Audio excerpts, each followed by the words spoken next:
What's up, everyone?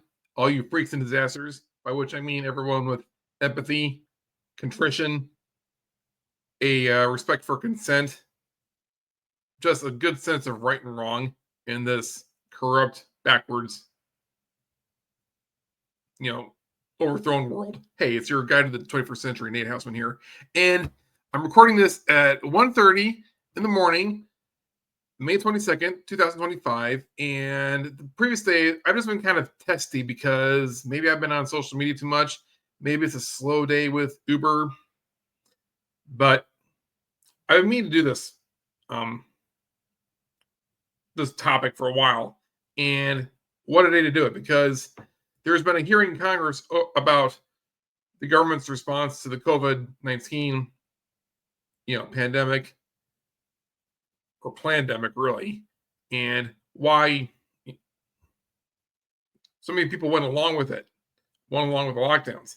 Some people, I'm going to go over the psychological reasons for that, but the great Dr. Peter McCullough, who's been on the front line of the wellness company, which I'm going to talk about a little bit here, he testified to Congress, along with, I think, Secretary RFK Jr. and the director of the NIH, Bhattacharya, and laid it all out. So I've watched the whole thing. I've read a lot of tweets about it, and I'm pissed off. But I've been really working out my mental health the last 5 years since it started, because I really do think that started part of my healing journey. I was bullied by my family into taking the first two COVID shots. I have taken the boosters, and I'm mad at myself. I'm going to explain why I shouldn't be, and a lot of you shouldn't be either. There are a lot of trolls. I mean, I'm very, very happy for the purebloods, for the people who managed to not take any of the shots. But I hope they understand how fortunate they are. What a precarious position most people are in economically, and with the courts being exposed as they are, who can expect to get a fair shake? There are a lot of trolls saying they're pureblood and making fun of the people who complied, but what job do they have to let them do that? They're boasting about things only God can take credit for. So we're going to get into that. Now, I am a, podcaster, independent. I do this on top of like 3 or 4 other jobs. Like, I drive Uber and Lyft. I do online gig work on different online platforms. I trade cryptocurrency, and I do these videos. So if you want to support the program, I've got links to all sorts of affiliate.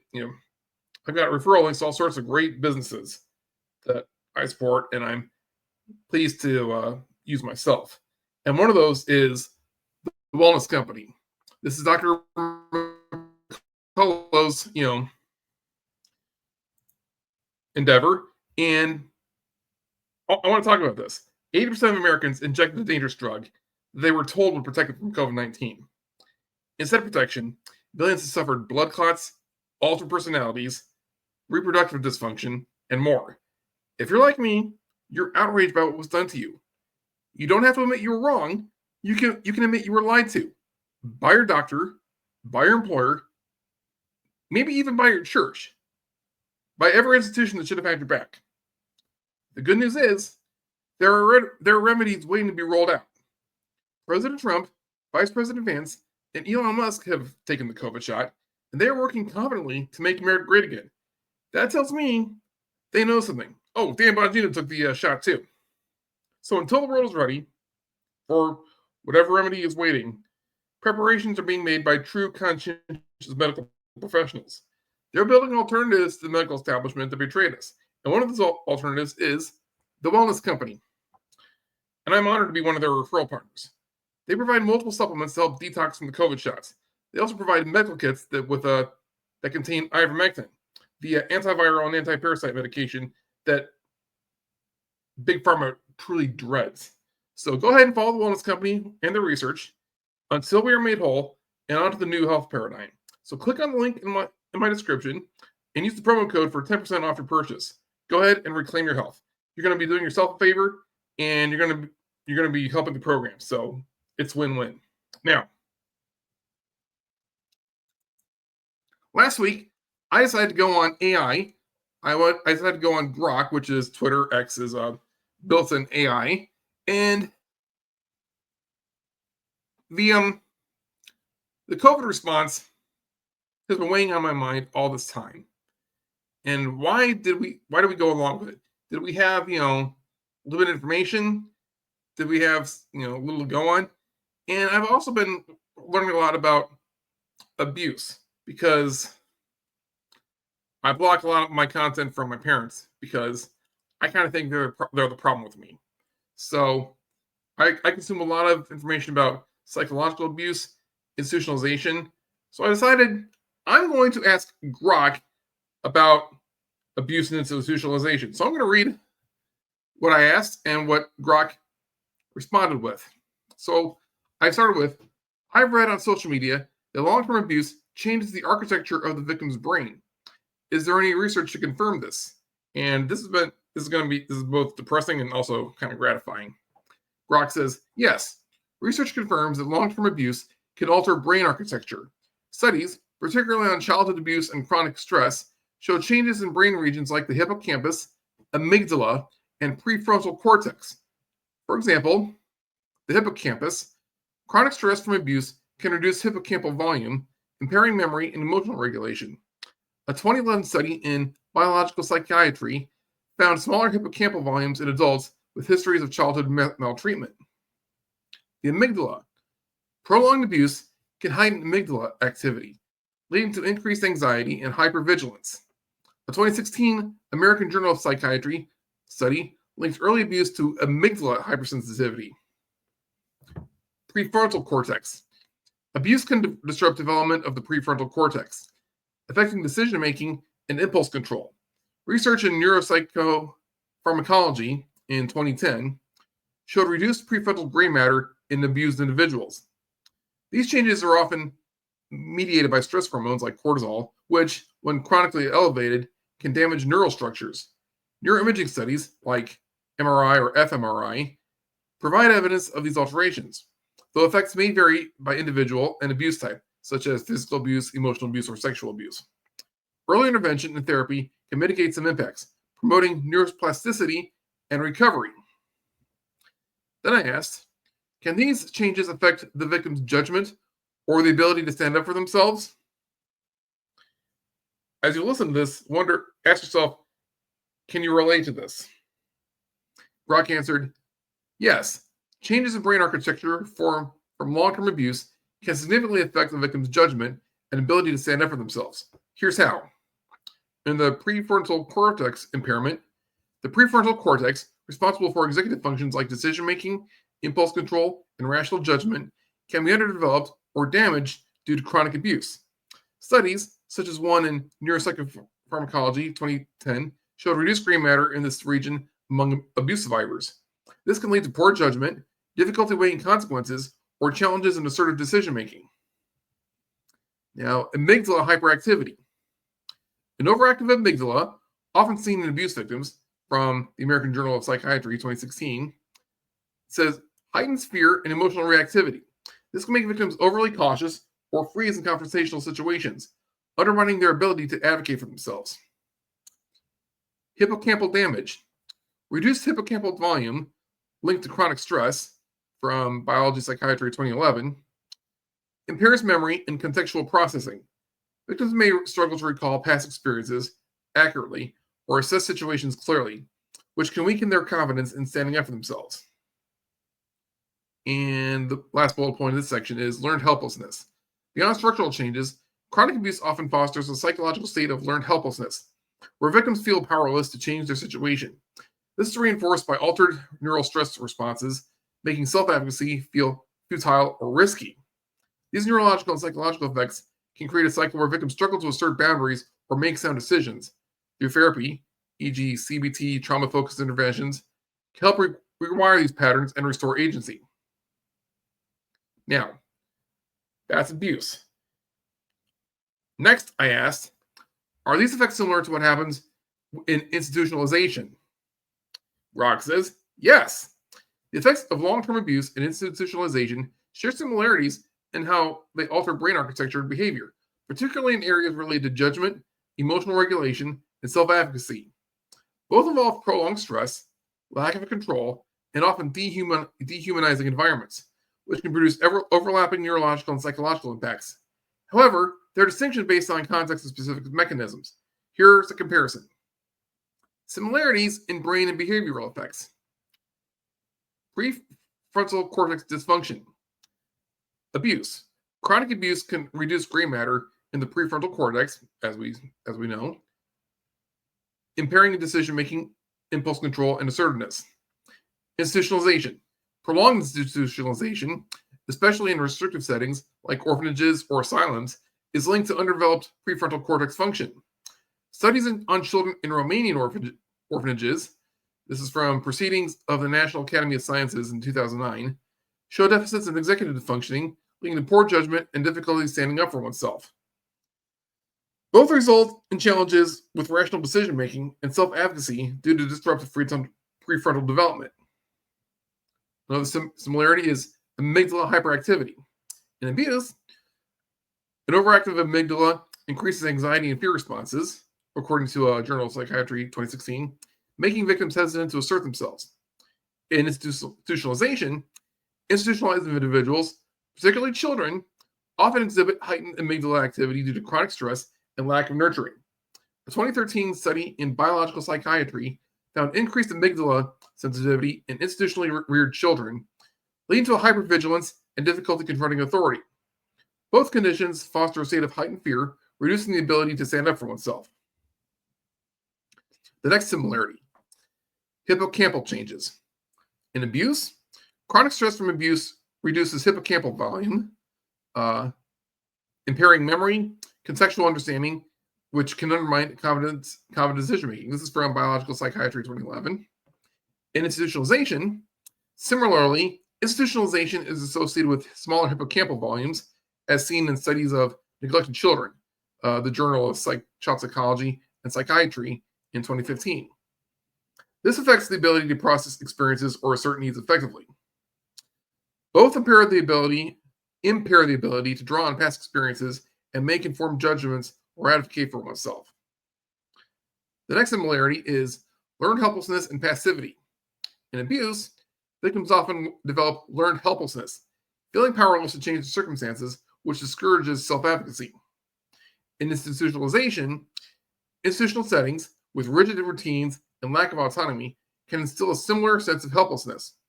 Research on institutionalized children, this is from Developmental Psychology in 2007, shows reduced initiative and self-efficacy, mirroring abuse-related passivity. Both environments condition individuals to accept control by others, diminishing their ability to assert themselves. Now we talk about the differences. Social context. Abuse often occurs in personal relationships, such as family or with partners, with targeted emotional or physical harm. The betrayal of trust can uniquely shape attachment issues, affecting judgment in interpersonal settings. Institutionalization, it typically involves impersonal, systemic deprivation, such as lack of stimulation, neglect in orphanages or prisons. The absence of individualized care can lead to broader social detachment, impacting self-advocacy in group or institutional contexts. Developmental timing. Abuse can occur at any age, with effects varying by developmental stage. Childhood abuse tends to have more profound structural brain changes due to critical development windows. In institutionalization, most studies in children, such as orphanage studies, where early deprivation has severe neurodevelopmental impacts. In adults, such as in prisons, effects may focus more on psychological adaptation, such as institutional dependence, than structural brain changes. Mechanisms of stress. In abuse, stress often stems from unpredictable, targeted trauma, leading to hypervigilance and specific trauma-related brain changes, like PTSD-like alterations.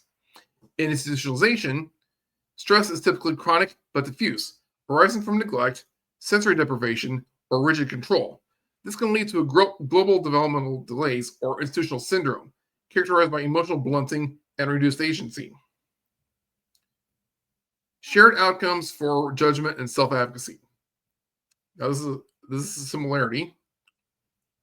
Both abuse and institutionalization can impair judgment and the ability to stand up for oneself through reduced confidence, neurological changes such as the prefrontal and hippocampal deficits, and learned helplessness make individuals doubt their ability to make sound decisions or assert their needs.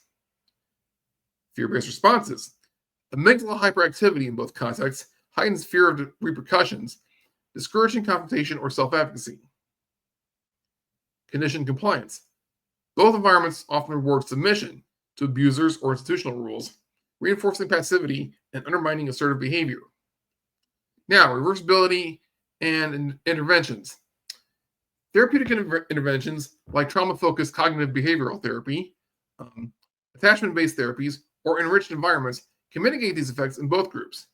Neuroplasticity allows some recovery, particularly with early intervention. For example, studies on foster care transitions, this is from Child Development in 2010, show improved prefrontal and hippocampal function in children removed from institutional settings.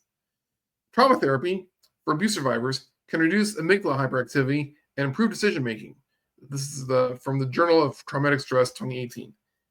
I'm not so sure about foster care transitions, but because I've heard plenty of horror stories from independent journalists that I follow on Facebook, but we got to take into account individual cases. So, I mean, foster care abuse is widespread, but that doesn't mean all foster parents are horrible monsters. Conclusion. That's the conclusion on this section. The effects of long-term abuse and institutionalization on brain architecture and behavior are strikingly similar, particularly in impairing judgment and the ability to stand up for oneself. Both disrupt key brain regions, the prefrontal cortex, amygdala, and hippocampus, and foster learned helplessness, though the specific social and developmental contexts differ. These shared mechanisms explain why victims of either experience struggle with assertiveness and decision-making, but targeted interventions can help restore agency and cognitive function. So you wonder why abuse victims hardly ever leave toxic relationships? It's because the resistance has been beaten out of them.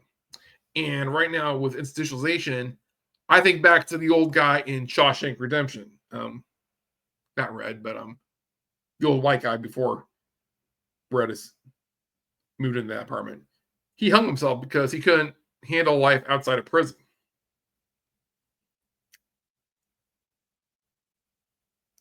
My next question to Grok was, can abuse and institutionalization be widespread enough to affect whole countries? Could a corrupt government or a toxic culture carry this out? And Grok says, yes. Widespread abuse and institutionalization-like conditions can affect entire populations, potentially altering the psychological and neurological functioning of a society on a large scale. Think Germany. Think the US during the pandemic. Think communist China. Think North Korea. Our response to the pandemic was a long time coming. And we're going to find out why. We're going to pick about which institutions abuse happened to all of us. Even if you don't think you're abused, you probably were. Now, a corrupt government or toxic culture can create systemic stressors through oppression, propaganda, neglect, or enforced conformity that mimic the effects of individual abuse or institutionalization. These conditions can influence brain architecture, judgment, and self-advocacy across generations, though the extent and mechanisms depend on the specific context. Below, that is Grok, explore how this can happen, supported by research and historical examples. Mechanisms of population-wide impact. Chronic stress and brain changes. Abuse analogy. A corrupt government or toxic culture can impose chronic stress through fear, surveillance, poverty, or violence akin to prolonged abuse. Elevated cortisol levels from ongoing stress can reduce hippocampal volume, increase amygdala reactivity, and impair prefrontal cortex function, as seen in studies in individual trauma. This is from Biological Psychiatry in 2011, American Journal of Psychiatry 2016. On a societal level, this can manifest as widespread anxiety, poor decision making, and diminished assertiveness.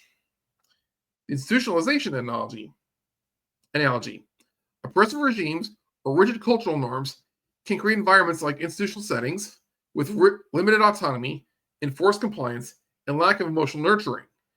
Research on institutionalized children, this is from the Proceedings of the National Academy of Sciences 2009, shows that such conditions stunt prefrontal development and foster passivity, which can parallel societal outcomes under authoritarian control.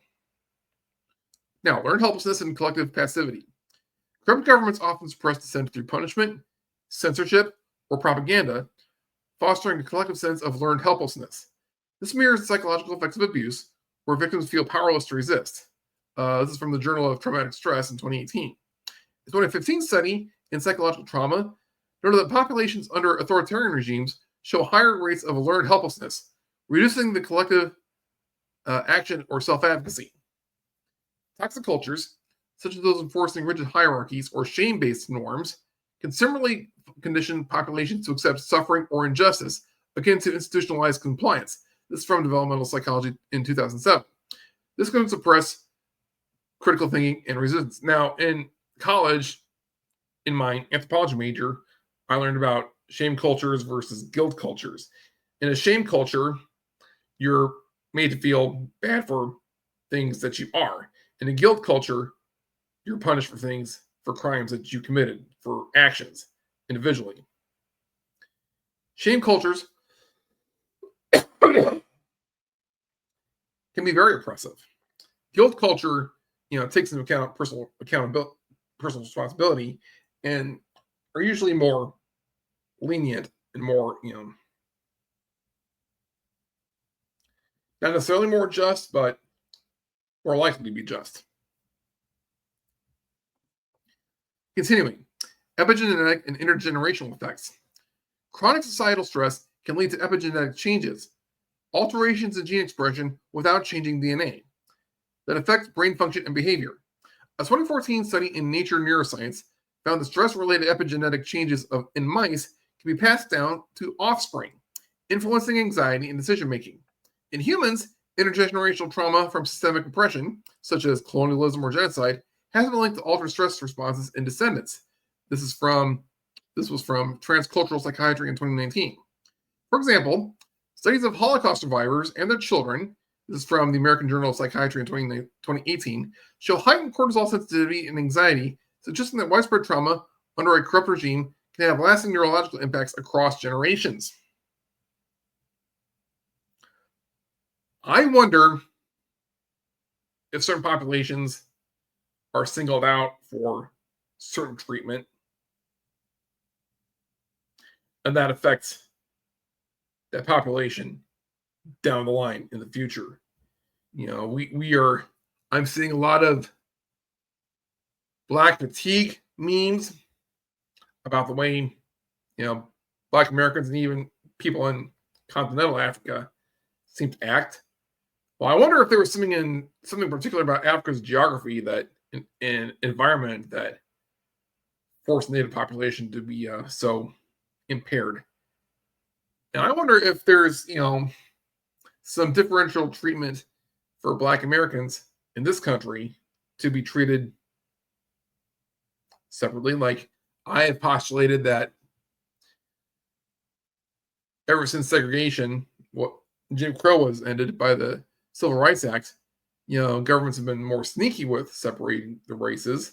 You hear about Black neighborhoods and white neighborhoods and whatever.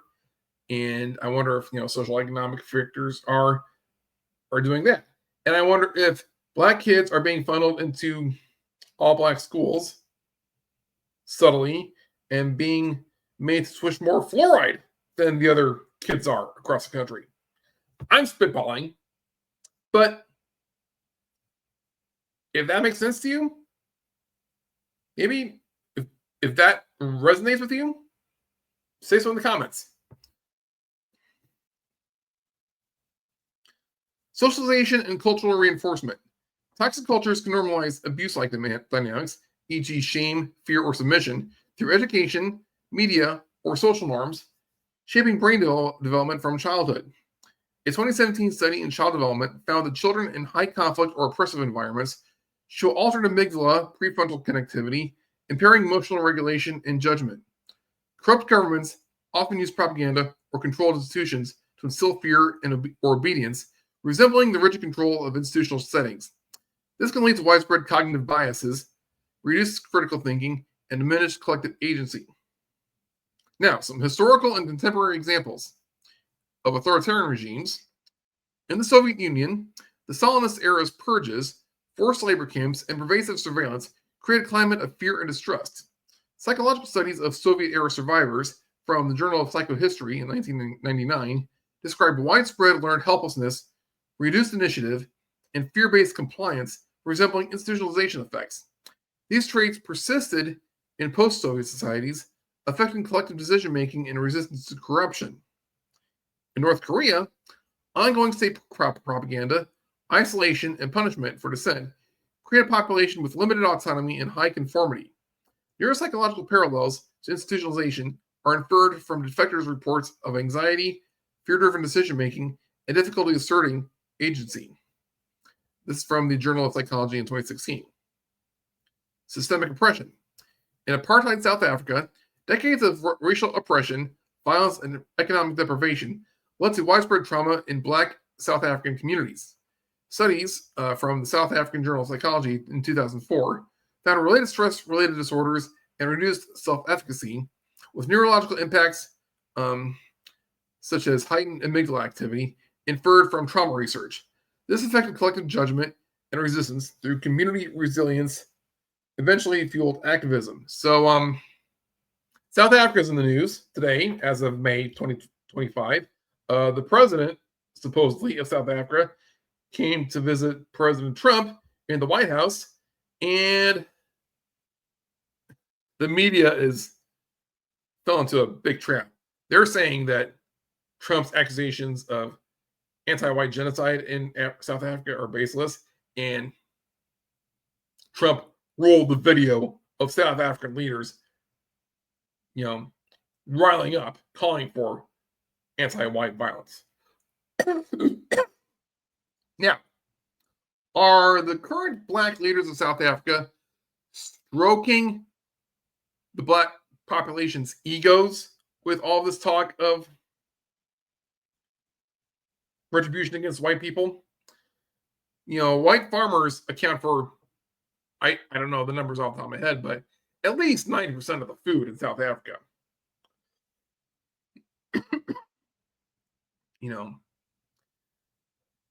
Elon Musk has said this is the treatment, what's going on in South Africa runs absolutely counter to Nelson Mandela's vision.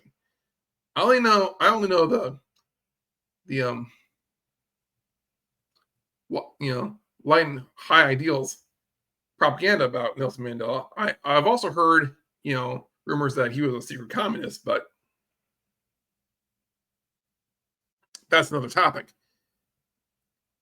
I wonder if the Black population in South Africa has been induced to follow the lead of these psychopathic current leaders and actually go ahead with it. Just like, the people of Germany were conditioned to go along with Hitler, to go along with the Nazis. Okay, continuing. Colonialism. Colonial regimes often impose cultural erasure, forced labor, and systemic violence, creating intergenerational trauma. Research on indigenous populations in Canada from the Lancet in 2014 show higher rates of PTSD, depression, and impaired executive functioning linked to historical abuses in residential schools, state-sanctioned institutions that mirrored abusive and institutionalized environments. Now, I don't know if I trust this report because I don't know if you heard about the whole mass graves controversy in Canada, where supposedly Indigenous children were buried in mass graves in in religious schools. That turned out to be bunk. I don't know if this little section is referring to that, but you also got to consider before white colonizers, a lot of these indigenous people were fighting each other. They were warring with each other. So I wonder if that contributes to their trauma as well, their intergenerational trauma. That include, and I would, throw Native Black people in Africa with that. So continuing, toxic cultural norms, patriarchal cultures. In some societies, rigid gender norms enforce submission, particularly for women, through shame, violence, and exclusion. A 2019 study in Frontiers in Psychology found that women in such cultures show higher stress responses and lower prefrontal activation during decision-making tasks, impairing judgment and self-advocacy. Honor-based societies. Cultures emphasizing collective honor offer over individual agency can suppress dissent and foster fear of social rejection. This can lead to amygdala-driven hypervigilance and reduced assertiveness, as noted in cross-cultural psychological studies. This is from the Journal of Cross-Cultural Psychology in 2015. So, hello, Muslim world. But, all right, continuing. Scale and limitations. Widespread impact. For a corrupt government or toxic culture to affect an entire country, the stressors must be pervasive, sustained, and systemic, impacting large swaths of the population, that is, through policy, education, or media. Historical examples like Nazi Germany or Maoist China show how totalitarian control can shape collective psychology, with fear and conformity reducing societal judgment and resistance. Variability. Not all individuals or groups are equally affected. Resilience, access to counter-narratives, that is, underground movements, and socioeconomic factors can mitigate impacts. For instance, dissident groups in oppressive regimes often maintain critical thinking and agency, suggesting neurological and psychological adaptability. Access to counter-narratives. Now, did we have access to counter-narratives? In a way, yes. But a lot of us were deceived by the deep state's propaganda. We were told not to trust conspiracy theories that have been drilled into us for decades. So, and I didn't buy into a lot of conspiracy theory talk until after COVID because I still had a high opinion of the Republican Party. Like I wanted to think that George W. really wouldn't do 9/11 to us. I was such a huge fan of Ronald Reagan, and Ronald Reagan was actually a real conservative. The Bushes and most of the Republicans throughout history were frauds. But I wonder if Ronald Reagan made such a good impression on Americans that a lot of us weren't ready to question Republicans, and if JFK made such a good impression that a lot of people weren't willing to doubt the Democrats. We should have known. But all that, sometimes you got to blame censorship too. Facebook, Twitter under Jack Dorsey. There you go.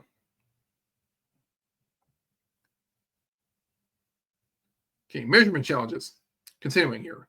Direct evidence of brain changes, e.g. MRI studies, is limited at the population level due to ethical and logistical constraints. Most evidence comes from smaller studies or inferred from trauma research through psychological surveys and historical analyses support widespread effects. Now, potential outcomes for judgment and self-advocacy. Impaired judgment. Societal stress from corruption or toxic norms can degrade prefrontal cortex function, lead to collective irrationality, susceptibility to propaganda, or poor risk assessment. This is evident in societies where fear-driven conformity overrides critical thinking. Reduced self-advocacy. Learned helplessness and amygdala hyperactivity can make populations less likely to challenge authority or demand change, as seen in long-term authoritarian states. This parallels the passivity of institutionalized individuals or abuse survivors. Cultural reinforcement. Toxic cultures can perpetuate these effects by normalizing fear or submission, embedding them in social structures, that is, education or family dynamics, which further entrenches neurological and behavioral changes. Now it talks about reversibility and resistance. Interventions. Social change, education, and access to mental health resources can reverse some effects. For example, Post-apartheid South Africa's Truth and Reconciliation process helped restore collective agency, though challenges remain. This is from the South African Journal of Psychology in 2010. Neuroplasticity. The brain's adaptability allows recovery to supportive environments, as seen in studies of trauma survivors. This is from the Journal of Traumatic Stress in 2018. Societal shifts toward empowerment and autonomy can foster similar healing. I know I've been healing since 2020. Like, in some ways, lockdowns were a blessing in disguise because my parents left me alone during that time. My parents bought into the hype, and I just let them because they didn't bother me as much. They didn't try to meddle in my life as much. So I spent that time just devouring content on YouTube, on Rumble. I was just starting to learn about alt tech on Rumble. I discovered, subliminal affirmations. Like Vortex Success is a great YouTube channel. Helps you recover from abuse or trauma, or helps you build up your confidence. I started watching channels by licensed therapists like Dr. Ramani and Dr. Les. What's his name? His channel's called Surviving Narcissism. I know his first name's Les. His last name's escaping me at the moment. But from psychologists, therapists, licensed life coaches, I started learning about narcissistic personality disorder, and I know I'm not qualified to diagnose people in my life, but I listen to what some of this content is revealing, and I think, wow, I relate to that. My point being, I've been recovering the last 5 years. Maybe not healing enough to have resisted the COVID shot, but enough to refuse the boosters and, refuse diving back into the corporate worlds enough that I'm abused more. We're going to get to employers here. Yeah. Where was I? This last bullet point on reversibility. Resilience, grassroots movements, cultural revival, or exposure to alternative ideas, that is, global media, can counteract systemic effects, as seen in the fall of oppressive regimes like the Soviet Union. Hello, Elon taking over, Twitter and X, and turning it into X. Let us thank God that God placed Elon in a position to do this. Yeah, he's like Esther and Mordecai. If you read that story, if you read the book of Esther in the Bible, Esther was placed in a position in the Persian Empire to help save the Jewish people from a corrupt official, Haman. Certain people have been placed in the right spots to help us out. Okay. Then I said, this explains a lot, thank you. Then I came back a week later and I asked some more questions. I said, I'm back, and I have follow-up questions. First, are there any signs or reports of widespread abuse and institutionalization in public schools in the United States? And Grok says, yes. There are reports and signs suggesting that widespread abuse and institutionalization-like conditions exist in U.S. public schools, though the extent and interpretation vary. The data primarily points to issues like sexual misconduct, bullying. Oh yeah, I relate to that. Bullying and systemic factors that can mirror the psychological and neurological effects of abuse and institutionalization discussed earlier, such as impaired judgment, learned helplessness, and reduced self-advocacy. Below I, that is Grok, summarize key evidence from recent reports focusing on abuse, physical, sexual, and emotional, and institutionalization conditions like rigid control, lack of autonomy, or systemic neglect, while critically examining the available information. Signs and reports of widespread abuse in U.S. public schools. Sexual abuse and misconduct. Prevalence. A 2004 study by Carol Shakeshaft, commissioned by the U.S. Department of Education, estimated that 9.6% of K-12 students, roughly 8.5 million, experience educator sexual misconduct, ranging from inappropriate comments to physical abuse between kindergarten and 12th grade. A 2023 multi-state survey of recent high school graduates found that 11.7% reported educator sexual misconduct, indicating the issue persists. Thank God I didn't suffer sexual misconduct. I just suffered bullying, which was bad enough. Recent data. The U.S. Department of Education's Office for Civil Rights reported a 43% increase in sexual violence incidents in public schools from 2015 to 2016. That would be 9,649 incidents to 2017 to 2018 to 13,799 incidents, with 685 cases involving rape or attempted rape in 2017 through 2018. A 74% increase, DFI report 2023. Okay, these figures likely underestimate the problem due to underreporting, as only 6% of students officially report misconduct. Systemic issues. The practice of passing the trash, where accused educators are allowed to resign and move to other districts without documentation or allegations, exacerbates the problem. A 2010 U.S. Government Accountability Office report noted that abusers may work in 3 districts on average, potentially harming up to 73 students before being stopped. That's from CBS News in 2023. Collective bargaining agreements and lack of mandatory reporting often enable this. That's from the DFI report in 2023. Impact. Victims of educator sexual misconduct show long-term psychological effects, including anxiety, depression, and impaired trust, which can mirror the neurological changes. So that is amygdala hyperactivity, prefrontal cortex deficits, seen in abuse survivors. Now, on to bullying and peer-to-peer abuse. Prevalence. In 2015 through 2020, 15% of public schools reported weekly bullying incidents, with 25% of middle schools noting this frequency. Cyberbullying was reported by 16% of schools weekly, up from 8% in 2010 through 2009 to 2010.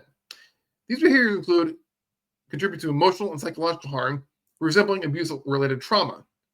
I experienced bullying in school from the time I was 8 years old to high school graduation because I have Tourette's syndrome and ADHD. I was such a weird kid.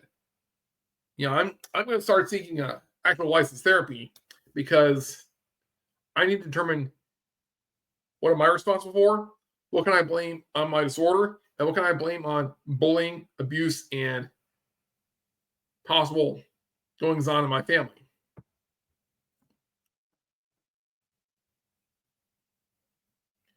Impact. Chronic bullying can lead to heightened amygdala activity and reduced hippocampal volume, similar to abuse, impairing emotional regulation and judgment. That's from Biological Psychiatry in 2011. Victims may develop learned helplessness, reducing their ability to advocate for themselves. Emotional and verbal abuse. Teacher misconduct.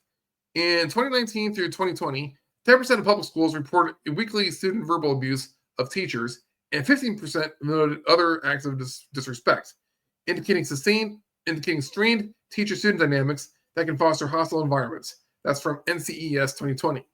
While less studied, verbal abuse by educators, that is insults and shaming, can contribute to emotional trauma, though specific data is scarce. Pandemic effects. A 2021 CDC survey found that 55% of high school students experienced emotional abuse, that is, being insulted or put down, from a parent or household member during the pandemic, with school closures reducing oversight by mandated reporters like teachers. That's from NBC News 2022. I don't know if I'll take the teacher's word for it or the parents, but I do know that there are bad parents. This is just schools, when open, are critical for identifying abuse, but may also contribute to stress when environments are toxic. Discipline and systemic harm. Harsh discipline. Schools with serious discipline problems report higher rates of violence and crime. That's from NCES 1996 to 1997. Harsh or disproportionate discipline, especially in schools with high minority populations, can mimic institutionalization by enforcing rigid control and fostering fear. That's from the Journal of Child Psychology and Psychiatry in 2015. Informal removals. A 2023 New York Times report highlighted off-the-book suspensions of students with disabilities, violating federal protections and creating exclusionary environments that can feel institutionalizing, limiting autonomy, and fostering passivity.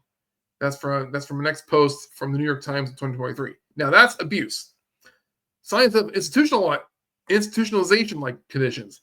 This is what I'm interested in with schools here. Rigid control and lack of autonomy. Public schools often operate with strict rules, standardized curricula, and limited student input, resembling institutional settings.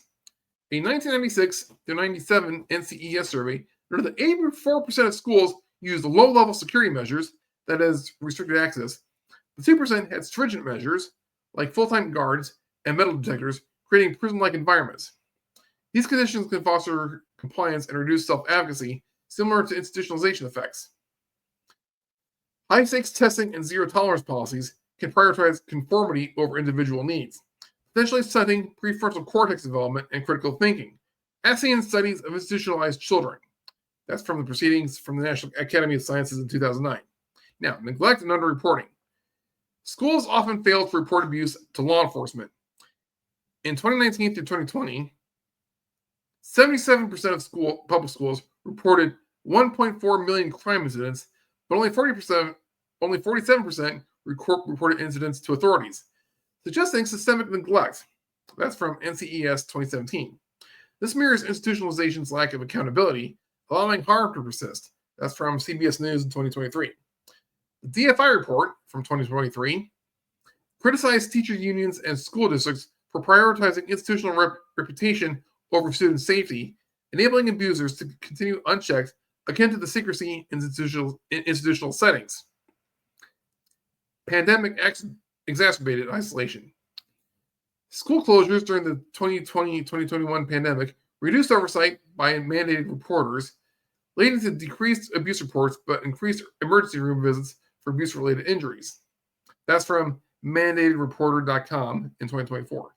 Post-pandemic, a 2022 NCES report noted that 8% of schools reported negative impacts on student behavior and socio-emotional development, suggesting environments that may exacerbate trauma or institutionalization-like effects.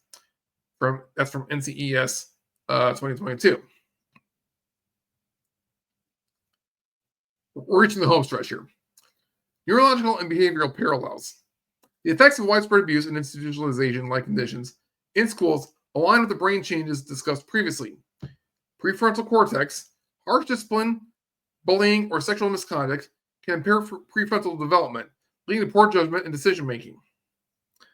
In the amygdala, chronic fear of abuse or rigid school environments can heighten amygdala activity, increasing anxiety and reducing assertiveness. In the hippocampus, stress from unsafe school settings can reduce hippocampal volume, affecting memory and contextual processing, which hinders self-advocacy. And then there's learned helplessness. Systemic neglect, unchecked abuse, or authoritarian school cultures can foster passivity, mirroring institutionalization's impact on agency. That's from Psychological Trauma in 2015. Critical considerations. Underreporting. Official statistics likely underestimate abuse due to stigma, fear of retaliation, or institutional cover-ups. Only 5% of coworkers report known educator abuse. That's from Levin and Symes in 2025. And students may not disclose due to vulnerability or distrust. That's from Psychology Today, 2023. Disparities. Certain groups, such as Black, Native American, or disabled students, face higher rates of abuse or harsh discipline, amplifying institutionalization-like effects. Yeah, I think I qualify under. I think I fall under disabled because of my neurological disorders, Tourette's and ADHD. Homeschooling debate. Some argue homeschooling poses greater abuse risks due to less oversight, but studies from the NHERI in 2021 find no evidence of higher abuse rates compared to public schools, and some suggest lower rates. That's from 2018. This highlights the need for consistent oversight across all educational settings. Limitations. Data on neurological impacts in schools is inferred from broader trauma research, as direct studies, that is, MRIs of students, are rare. Reports vary in methodology, and ex post, think Russell S. Ward, 2025, may exaggerate claims. That is, 12% of graduates reporting misconduct without robust evidence. Now, the conclusion on this section is, recent reports confirm signs of widespread abuse in U.S. public schools, particularly sexual misconduct, bullying, and emotional harm, with systemic issues like passing the trash and underreporting enabling persistence. Institutionalization-like conditions, that is, rigid control, neglect, and lack of autonomy, exist in some schools, fostering environments that can impair judgment and self-advocacy, with neurological parallels to abuse and institutionalization, that is, prefrontal and hippocampal deficits. While data is compelling, underreporting and methodological gaps suggest the problem may be larger. Reforms like mandatory reporting, transparency, and trauma-informed policies are critical to address these issues. If you'd like, I can explore specific reforms or educational differences in more detail. I pass on that. My next question was, thank you. Next, does the same thing happen in workplaces in America, particularly corporate employers? This is the last question I asked, and it's going to be the last section, last big section. So, adults have it. You get double whammy. You get hit in school, and then you get hit by your employer.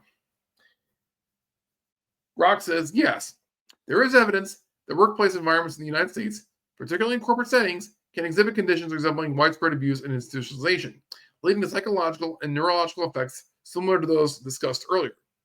These effects can impair employees' judgment, emotional regulation, and the ability to stand up for themselves, driven by chronic stress, toxic workplace cultures, and rigid hierarchical structures. Below, I summarize the evidence for abuse and institutionalization like conditions in U.S. corporate workplaces, focusing on their prevalence, impact, and parallels to the brain changes associated with abuse and institutionalization. First section, science and reports of widespread abuse in U.S. corporate workplaces. Workplace harassment and abuse. Prevalence. According to a 2021 Pew Research Center survey, I don't know if I trust Pew, but we'll play along. 59% of U.S. workers report experiencing some form of workplace harassment, including verbal abuse, bullying, or intimidation, with 41% citing ongoing hostile behaviors. Think about that. 59%, that's according to Pew Research. It's probably higher. The 2017 Equal Opportunity report estimated that 25 to 8% of women experience sexual harassment at work, with 13 to 20% reporting severe or frequent incidents. Men also report harassment, though at lower rates. That's from 10 to 15%. Types of abuse. Common forms include verbal aggression, that is belittling or yelling, sexual harassment, and discriminatory behavior based on race, gender, or age. A 2023 Forbes article reported that 34% of employees reported toxic behavior from managers, such as public humiliation or favoritism, which mirrors emotional abuse dynamics. Impact. Chronic workplace harassment can lead to psychological trauma, with studies showing elevated cortisol levels, anxiety, and depression. These stressors can cause neurological changes, such as heightened amygdala activity and reduced prefrontal cortex function, impairing judgment and emotional regulation. I want to talk about sexual harassment because I don't deny that a lot of women experience sexual harassment at the workplace. A lot of men have to tiptoe around sexual harassment accusations, have to tiptoe around female coworkers because of sexual harassment, charges, whether they're false or merited. I have flirted with female coworkers in the past. I've looked at them longingly, and I've been called out for it. I'm admitting that. I was young, awkward. I wasn't as smooth as I am now, and I wasn't as, confident as I am now. I own that, but I never intended harm. When I was told to back off, I backed off. I respected that request. Harassment is continued, invalidation of a person's, wishes.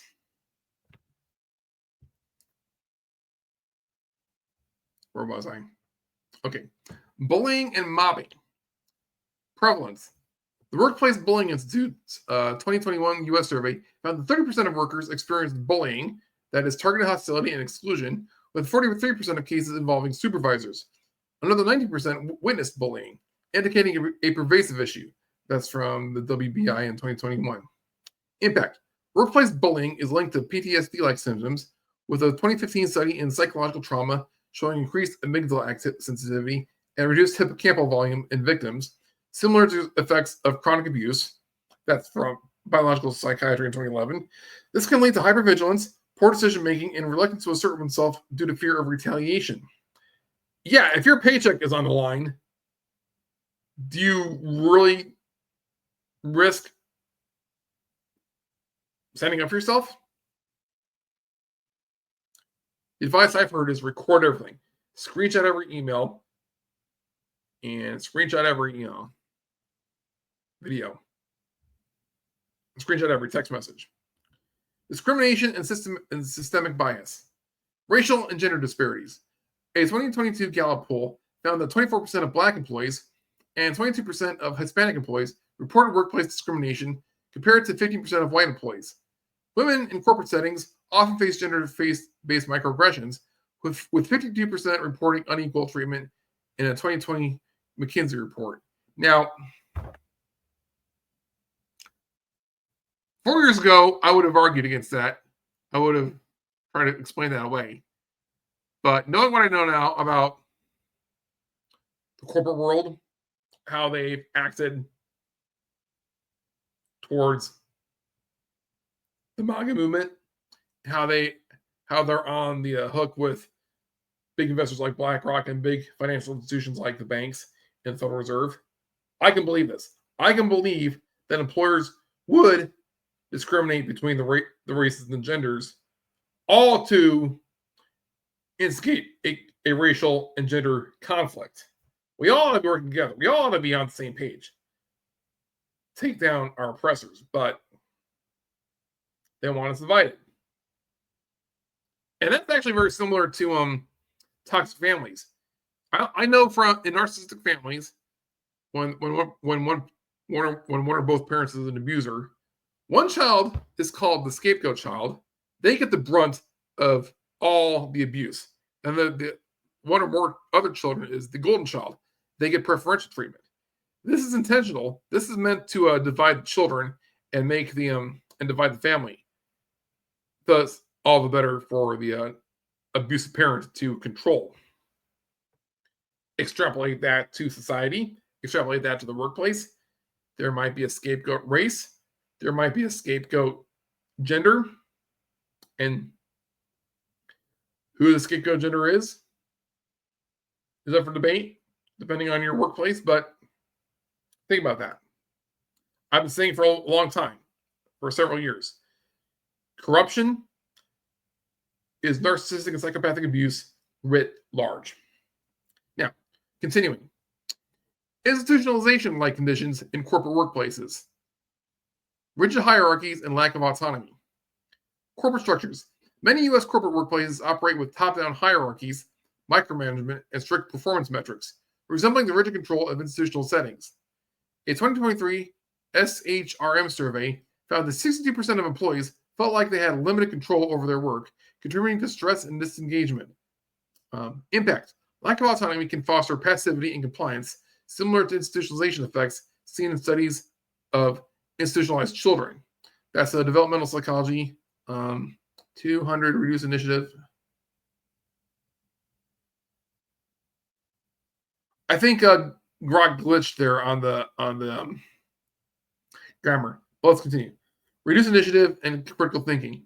Impairing prefrontal cortex development. That's from Proceedings of the National Academy of Sciences in 2009. Toxic workplace cultures. Normalization of stress. Corporate cultures often normalize long hours, burnout, and pressure to conform. A 2021 Deloitte survey reported that 77% of employees experienced burnout, with 42% citing toxic workplace culture as a factor. This mirrors the chronic stress of abuse with similar neurological impacts. That is, elevated cortisol, hippocampal damage. That's from Biological Psychiatry in 2011. Fear-based environments. Fear of job loss or retaliation for speaking out is common.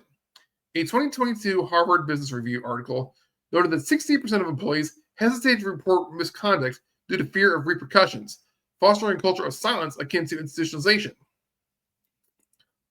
Underreporting and systemic neglect. Barriers to reporting. Like schools, workplaces often discourage reporting through inadequate HR processes or retaliation. The equal opportunity reported in 2017 that 75% of harassment victims did not file formal complaints due to fear or distrust. A 2023 X post, that's from Workplace Fairness, highlighted cases where HR protected high-performing abusers, paralleling passing the trash in schools. Impact. Systemic neglect reinforces learned helplessness, discouraging self-advocacy, and mirroring through powerlessness of institutionalized settings. Psychological trauma in 2015. I'm gonna name drop Camelot 331.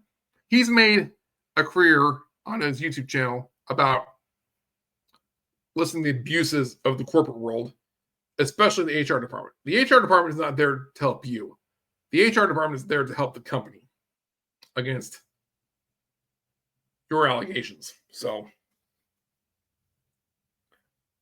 think about that. Neurological and behavioral parallels. The effects of workplace abuse and institutionalization-like conditions align with those of individual cases of individual abuse and institutionalization. We're almost done. Prefrontal cortex. Chronic stress from harassment or rigid corporate structures can impair prefrontal cortex function, leading to poor judgment and decision-making. That's from Neuropsychopharmacology in 2010. Employees may struggle to navigate workplace conflicts or assert their rights. In the amygdala, persistent fear from bullying or toxic cultures heightens amygdala activity, increasing anxiety and reducing assertiveness. This can make employees overly cautious or submissive. In the hippocampus, prolonged workplace stress is linked to reduced hippocampal volume, impairing memory and contextual processing, which hinders strategic thinking or self-advocacy. Learned helplessness. Toxic workplaces foster a sense of powerlessness, similar to abuse or institutionalization, where employees feel unable to challenge their unfair treatment or leave toxic environments. That's from the Journal of Occupational Health Psychology in 2019. Corporate-specific factors. Profit-driven pressures. Corporate environments often prioritize productivity over well-being, exacerbating stress. A 2020 Journal of Business Ethics study found that high-pressure sales cultures increased cortisol level and reduced employee agency, resembling abuse dynamics. Gig economy and precarious work. Non-traditional corporate roles, that is, contract workers, face higher rates of exploitation, with 20% reporting harassment in a 2022 Upwork survey. Lack of job security mirrors institutionalization's enforced compliance. I remember my last office job at Transamerica, the financial services company. I think like half the employees were contract workers. They were temp employees. For the first few years out of college, I couldn't find a full-time job with benefits. I was a temp worker at certain places, and I was tiptoeing a lot, trying to get that, that retirement package that my parents were, so fixated on. I since realized that I'm not cut out for the corporate world. I'm not a company man, and unless there is reform in this country, in the economy, and the incentive structure, I don't know if I want to be part of an employer unless I research them first. I'm currently looking for a Class B CDL driving job right now, but I've got to like that employer before I apply for their job. So, and in the meantime, I'm driving Uber. I'm doing my freelance work. I'm trading crypto. This is my fallback option, and it's my negotiating leverage. It's my negotiating tool. So, I would like to drive full time for a living with, and put my driving skills, my CDL to use, but it's my right to interview, to do a background check on my employer just as much as they can do a background check on me.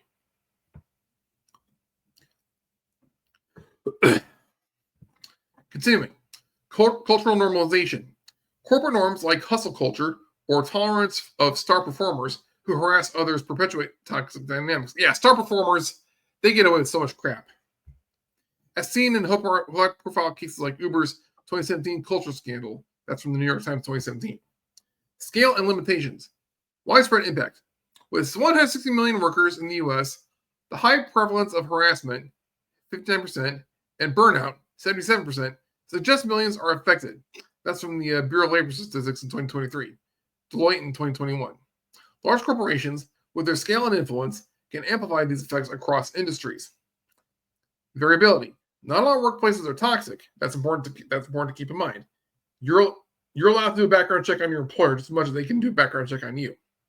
Smaller firms or progressive companies may foster healthier environments. However, industries like finance, tech, and retail often report higher rates of toxicity. Retail employees were considered the essential employees during COVID. And they took the shot. They had to, or else they would have been homeless. I applaud the purebloods for fighting for our rights. I also applaud the retail workers and service workers for keeping society going and making sure we didn't all starve. Data gaps. Direct neurological studies, that is MRIs, of workplaces are limited, with most evidence inferred from trauma research. Self-reflection bias in surveys, that is, those reporting harassment, may be more vocal, and underreporting due to fear skew data.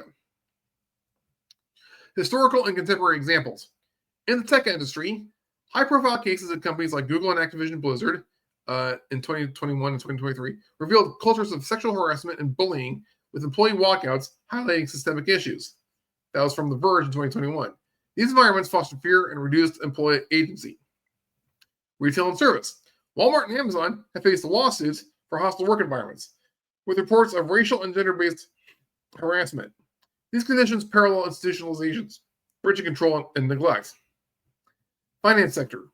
A 2018 New York Times report on Wall Street describes cultures of verbal abuse and excessive pressure leading to burnout and mental health crises, with neurological impacts inferred from stress research. Reversibility and interventions. Workplace reforms. Policies like anonymous reporting, diversity training, and mental health support can mitigate effects. A 2020 Journal of Occupational Health Psychology study found that supportive leadership reduced stress-related brain damages. Well, we got to figure out how leadership is promoted within a company. Neuroplasticity therapy, that is CBT, and supportive work environments can restore prefrontal function and reduce amygdala hyperactivity. Employee advocacy. Unionization and collective action, as seen in the tech industry walkouts, can counteract learned helplessness, though only 10.3% of U.S. workers are unionized in 2023. That I don't agree with. I like Elon Musk's idea better of letting employees have company equity. That is company stock. If you own stock in your company, you have voting rights. Not only that, you have the same type of compensation as the executives. Most of the executives, compensation from the company is company stock. I mean, they do have salaries, they do get bonuses, but a large part of their fortune is company stock. And some, like Jeff Bezos, even use their stock as collateral to get loans, and they pay off those loans with loans from somewhere else. Loans are not taxable income, so they so Bezos cracked the code for infinite money. I heard that on an Instagram video. I don't know; it's buried under all my other memes on my phone, but I'm sure some people have mentioned it. Some people are saying, hey, don't just invest in Bitcoin, borrow against it. Now, conclusion here. U.S. corporate workplaces exhibit widespread abuse, 59% harassment rate, 30% bullying, institutionalized conditions, rigid hierarchies, toxic cultures, systemic neglect, with neurological and psychological effects paralleling those of individual abuse and institutionalization. Chronic stress from harassment, bullying, or lack of autonomy can impair prefrontal cortex function, heighten amygdala activity, and foster learned helplessness, reducing employees' judgment, and self-advocacy.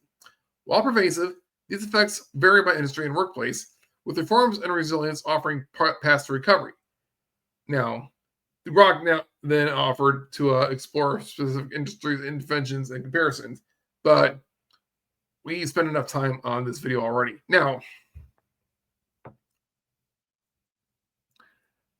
abuse, institutionalization, widespread propaganda can happen in any country. We've seen it happen. We've seen it happen in the United States. If you follow Julie Green on Rumble, she's Julie Green Ministries. She's a great minister for the Lord. She actually gets prophecies from the Lord. And God tells her, we're actually under worse slavery now in America than the Israelites were in Egypt. It's worse because we didn't know about it until recently. So we are waking up to that thanks to free speech platforms like X, like Rumble. And if you're watching this on YouTube, that's fine. If you're watching this on I'm probably not going to upload this on Kick because that's more for live streaming. But thank goodness for Rumble and X and Truth Social. It's pulled the curtain back. You know, X is now the number one news media app in multiple countries, especially in the United States, because we have no reason to trust the corporate media anymore. Now, Grok has used sources from the corporate media to actually make the points of, that I'm making. So we're hanging the media up by their own petard. I foresee Grok is going to rely more on X posts from Twitter's own environment in the future for these studies. But let me ask you, would you like to see more videos like this where I ask Grok questions? I'm still going to do posts. I'm still going to do videos and podcasts where I read posts and analyze them from X, from Truth Social, from blogs, and do my commentary. But if you like this sort of content, say so in the comments. If you find this content valuable, please give it a like. Please subscribe on whatever platform you're watching this on, and share it with your friends and loved ones. So with that, I'm going to let you go. Again, go to the Wellness Company and use my discount code to save 10% off of your purchases on either the medical kits or supplements. You can use the code on anything except the telehealth virtual care. Yeah, the Wellness Company has doctor's visits where you can do telehealth. You don't have to go to a doctor and get lectured on your Google search. So there's that. You can get some Blackout coffee. I got a discount code for that in the description. I got so many great referral partners and advertisers in the description section, in the description of this video with referral links. I don't just, promote products that I think will make me money. I promote products and services that I think are important and that I will use myself. So go ahead and take advantage. I'm your husband. I'm going to let you go. And I'm going to let you know that it's okay to stand up for yourself more than ever. Over and out.